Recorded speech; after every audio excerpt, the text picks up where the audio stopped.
why do people protest against this? I will tell you now.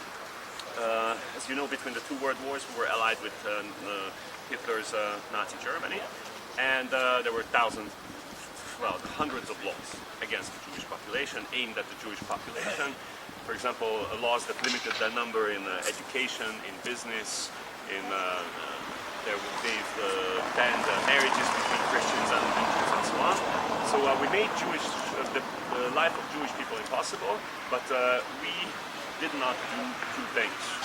We did not confiscate the wealth of the Jewish people that they had, and we did not deport our Jewish population to the concentration camps. But Hitler wanted the Jews, the Hungarian Jews, to be exterminated, but Hungary refused. Hungary said, okay, we will make their lives impossible, but we're not going to murder them, come on.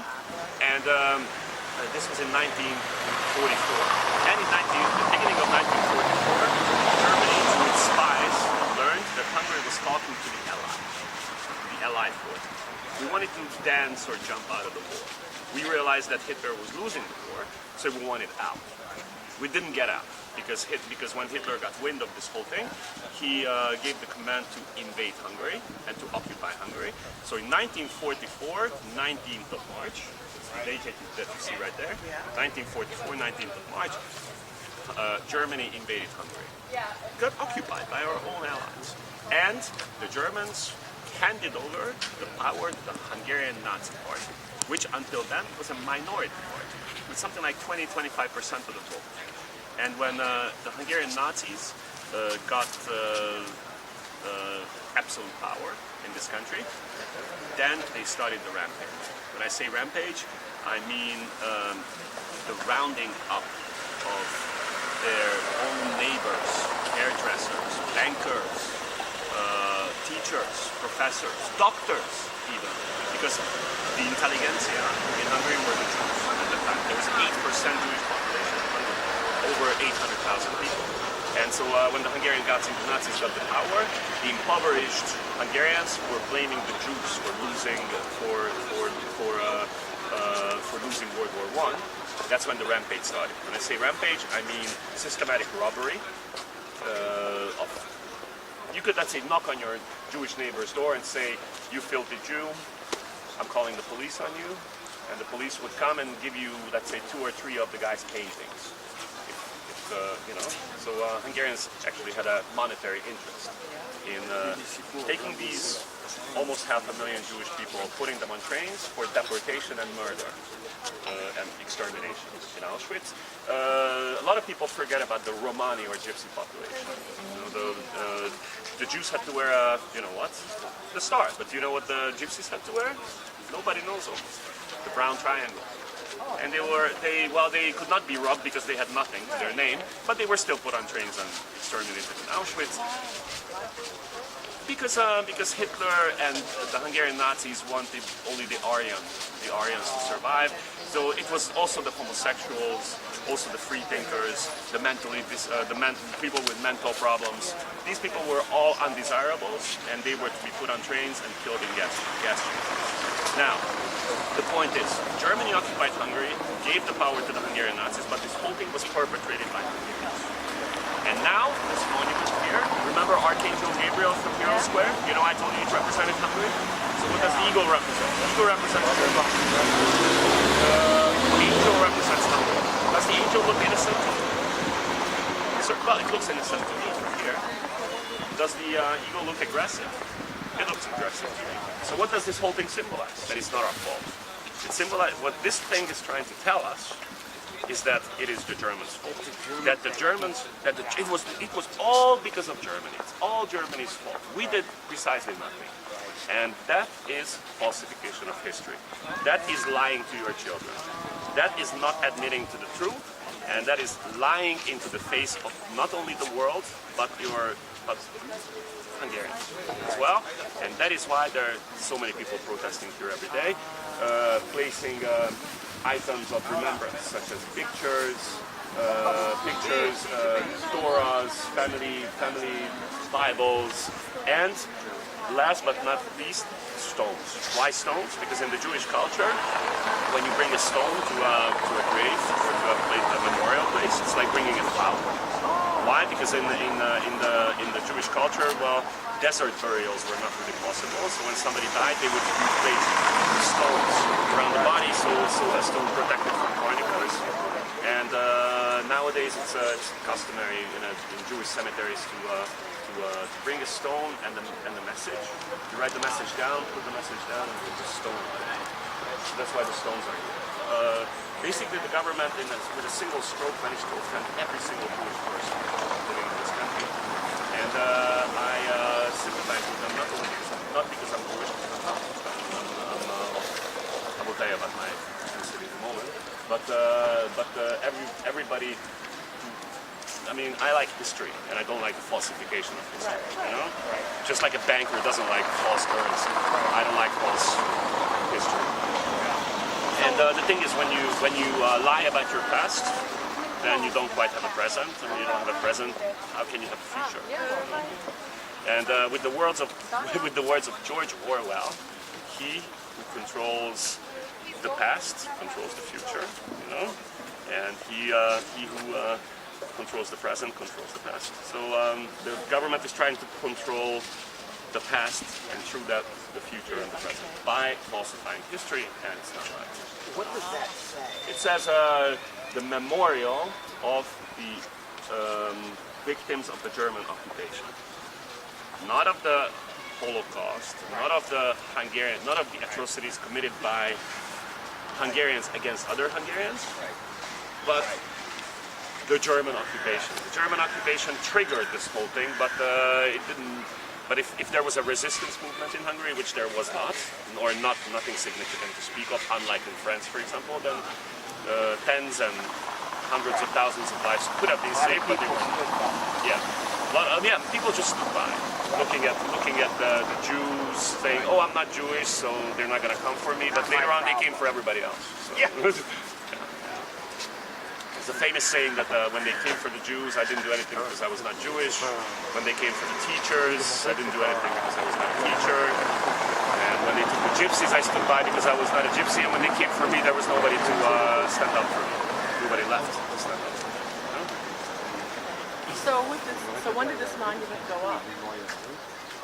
2 months ago. Oh, so it is okay. It's a very recent Okay, affair. I was gonna say. It's a current, So ongoing this went political up 2 debate. months 2 ago, months and ago. all of the stones Yeah. appeared in the last 2 months. Yeah, exactly. So this is And there's a protest here current. every day. There's a protest here every day with microphones, crowds, popular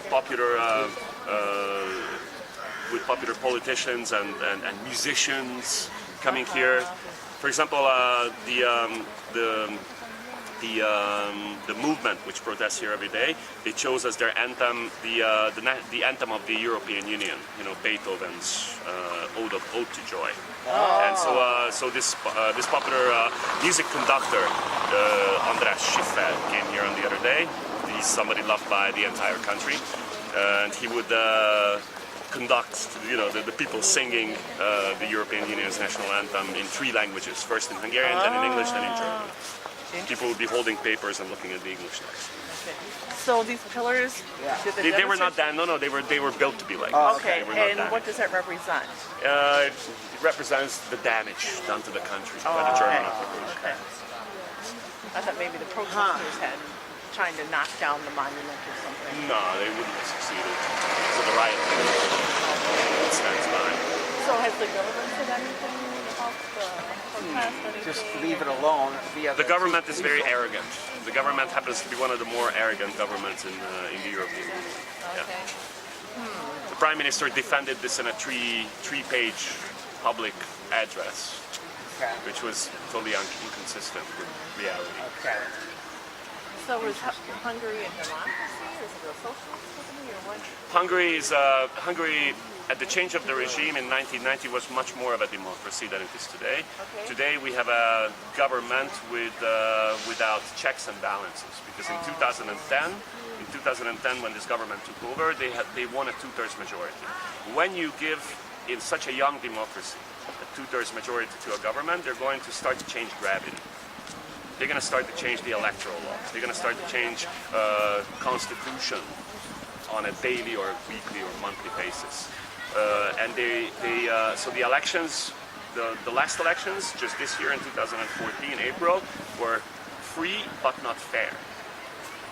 They were not fair because the government changed it into a winner-takes-it-all system, which means that out of the 8 million potential voters, 1.2 million voted for them, and that gives them a 2/3 majority in the parliament. At least that's. I mean, I'm not a mathematician, but it's not exactly fair. You know? So Hungary is a one-party democracy at the moment. There are 4 parties in the parliament, but there's only one party which is in the government, and they have a 2/3 majority. Which means if they wanted the Swedish language to be the official language of Hungary from tomorrow on, they could do that like that. Because they own everything. Yeah, and they also own the courts now. So politically motivated, so the courts are not independent anymore. The press is not free anymore. There's no free press in Hungary anymore. There is. You can write about the government, but the next thing that's going to happen is you're going to have the tax police on your necks, and they're always going to find something. And they're going to find the hell out of you. So, let's walk a bit this way. Once you're done here. Yeah, I'm ready.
Lehetett látni itt, meg a 3-ban is, hogy ennek nem lesz, hogy véges, Magyarország nem fog jól ki tudni jönni ebből az ügyből.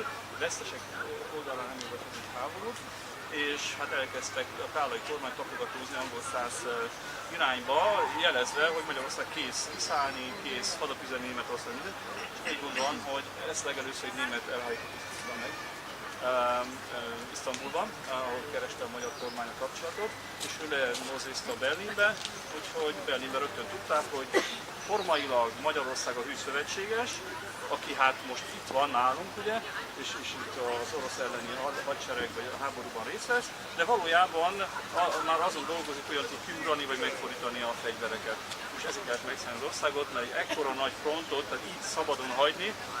Ne felejtjük, Ausztria, a mai Ausztria az a német birodalom, után Németország annektált Ausztriát, Anschluss, onnantól kezdve német birodalom magyar közös határ volt. Tehát Magyarország kiszáll, általában azt szokták írni, hogy hadat kell üzenni a másikot. Tehát Magyarországnak proforma, akkor hadat kellett volna üzenni Berlinnek, gyakorlatilag itt egy közös határunk van. Kárpátoktól a német határig, vagy az ország egy több száz kilométeres lyuk lett volna. Ezt nem engedhette meg Németország, katonailag se sehogy se. Kénytelen volt idejönni, és egy olyan kormányt hatalomra segíteni, aki tartja magát mondjuk ahhoz az ügyhöz, hogy együtt harcolunk az oroszok ellen, mert Kálai volt ezt tudjuk, amikor látták, hogy süllyed a hajó. A románok megcsinálták, a bolgárok megcsinálták, ott harcoltak a Szovjetunióban, németek oldalán, látták, hogy ebből baj lesz, majd a vége nem veszül nekik, megfordultak és jöttek, és tehát Budapest ostrománál oroszok mellett román hadsereg is részt vett. Akik korábban németek együtt harcoltak az oroszok ellen, nem mindegy, győztesek oldalán be kell fejezni, mindegy, és illet ez a megszállás, hogy a németek nem engedhetik meg, nem azért, mert hát nagyon meg akarták szállni, mert megtudták, hogy Magyarország ki akar szállni ebből a dologból, és ezt nem lehetett meghatározni. Nem baj.